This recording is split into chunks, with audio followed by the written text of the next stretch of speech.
একটি শান্ত গ্রামে ছিল তিন বন্ধুর বসবাস, মৃন্মু, তন্ম আর অর্পণ। ছোটবেলা থেকে তারা একসাথে খেলাধুলা করত, পড়াশোনা করত এবং স্বপ্ন দেখত একদিন তারা হবে সমাজের আলো, নতুন প্রজন্মের পথ প্রদর্শক। সময়ের সাথে তারা হয়ে ওঠে শিক্ষক। ভাগ্যজোটে তারা তিনজনেই একই স্কুলে চাকরি পায়।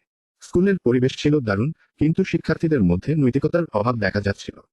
তখন স্কুল কর্তৃপক্ষ একটি বিশেষ দিন ঘোষণা করল, মূল্যবোধ দিবস, যেখানে তিন শিক্ষককে অনুপ্রেরণামূলক বক্তব্য দিতে বলা হলো। প্রথমে মৃন্ময় দাঁড়িয়ে বলল, কথা বলা মুখ, সততা হলো এমন একটি গুণ যা মানুষকে মজবুত ভিত দেয়। সত্য বলা কঠিন হলেও সেটি মানুষকে শ্রদ্ধার জায়গায় নিয়ে যায়। এরপর তন্ম বলল, কথা বলা মুখ, সহানুভূতি হচ্ছে অন্যের দুঃখ অনুভব করে পাশে দাঁড়ানো। আমাদের একে অপরের প্রতি মায়া থাকা উচিত। ভালোবাসা আর সাহায্যেই সমাজ এগিয়ে চলে। সবশেষে অর্পণ বলল, কথা বলা মুখ, দায়িত্ববোধ এমন একটি গুণ যা আমাদের বিশ্বস্ত করে তোলে। সময়মতো কাজ করা, নিজের কর্তব্য পালন করা, এই চর্চা থেকেই বড় হয়ে ওঠে একজন ভালো মানুষ। ছাত্রছাত্রীরা চুপচাপ শুনল, তারপর হঠাৎ হাততালির শব্দে ভরে উঠল হলঘর। সেই দিন তারা শিখল, শুধু ভালো ছাত্র হলে চলবে না, ভালো মানুষ হওয়াটাই সবচেয়ে বড় শিক্ষা।